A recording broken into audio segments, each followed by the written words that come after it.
जो जम्मू सूबे से कटरा से श्रीनगर और बारामूला तक रेल सर्विसेज शुरू हो रही हैं 20 जनवरी के बाद, जिनका आगाज मुमकिन तौर पर होगा। श्रीनगर तक ट्रेन सर्विस को ग्रीन सिग्नल मिल गया है।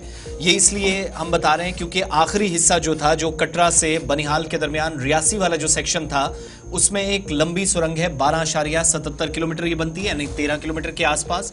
इस हिस्से में क्या ये हिफाजत के एतबार से, सुरक्षा के एतबार से ठीक है, ग्रीन सिग्नल दिया जाना चाहिए या नहीं?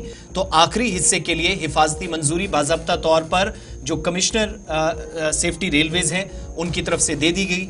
फाइनल इंस्पेक्शन हुई, हतमी मुआयने के बाद ये क्लियर कर दिया गया कि अब मुकम्मल तौर पर जो बनिहाल रियासी कटरा वाला सेक्शन था, अगर ट्रेन 85 किलोमीटर की रफ्तार से भी चलती है तो वंदे भारत ट्रेन या दूसरी ट्रेन 85 से 100 किलोमीटर प्रति घंटे की रफ्तार से चल सकेगी, जिसके लिए मुआयना चल रहा था। और 6 जनवरी के बाद शुरू होने वाले इस मुआयने को देर शाम मुकम्मल करने के बाद रेलवे डिवीजन की तरफ से तस्दीक कर दी गई कि हिफाजती मंजूरी मिल गई है, ग्रीन सिग्नल मिल चुका है, जिसका मतलब यह है कि अब मुकम्मल तौर पर ट्रैक ओके है। सिर्फ और सिर्फ इंतजार इस बात का है कि प्राइम मिनिस्टर हरी झंडी दिखाए और कटरा से कश्मीर के लिए ट्रेन रवाना हो। यानी कुल मिलाकर 7 सफ़ात पर मुश्तमिल कमिश्नर रेलवे सेफ्टी की चिट्ठी है, जिसमें यह कहा गया कि उन्होंने तमाम तर सेफ्टी प्रिकॉशनरी मेजर्स को ध्यान में रखा, तमाम तर हालात वाक़ात को अज खुद मुशाहिदा किया, जिसके बाद दस्तखत करते हुए उन्होंने एनओसी जारी कर दी है। और इस तरीके से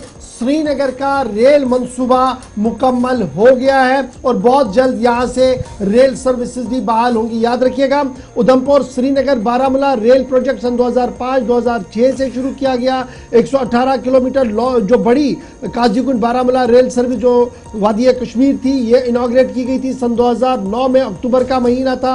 18 kilometre Banihal Qazigund, 25 kilometre rail Udhampur Katra section ये भी कमीशन कर दी जून 2013 और 2014 में। संगलदान बानियाल सेक्शन को कंप्लीट किया गया पिछले साल, ऑपरेशनल वो भी कर दी गई है। और इस तरीके से जो रेलवे लाइन थी, जिनमें 38 टनल्स T49 और उसके साथ साथ दीगर टनल्स थी, जो अभी नॉर्दर्न एतबार से देखा जा रहा है कि सबसे बड़ी टनलें हैं। और कुल मिलाकर 927 ब्रिज, छोटे बड़े ब्रिज जो है वो बनाए गए हैं। इन पर अब रेल जो है वो बाज़ाब्ता तौर पर चलेगी और बाज़ाब्ता तौर पर कमिश्नर रेलवे सेफ्टी ने इसको मंजूरी दे दी है। और अब तमाम नजरें मरकजी वजारत दाखिला, मरकजी वजारत रेल और वजीर आज़म दफ्तर पर रहेंगी कि कब रेल को बाज़ाब्ता तौर पर हरी झंडी दिखाकर नई दिल्ली से श्रीनगर के लिए रवाना कर दिया जाएगा। अगरचे halt station, change over station भी है, जिस पर अभी भी हंगामा और सियासत हो रही है। ताहम बड़ी बात यह कि तमाम सेफ्टी प्रिकॉशंस को ध्यान में रखते हुए रेल कमिश्नर रेलवे सेफ्टी ने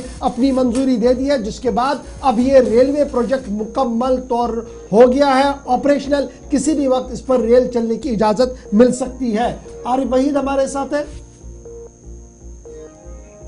चलिए, आरिफ वहीद के साथ राब्ता कट गया जी। तो ये थी जनाब बात रेलवे की। एक तरफ से आपको कम रेल मिले, कम ये जो वंदे भारत है एक नहीं चलेगी, दूसरी चलेगी। लेकिन दूसरी बड़ी खबर ये कि रेलवे कमिश्नर रेलवे सेफ्टी ने हरी झंडी दे दी है, आप इसको चला सकते हैं।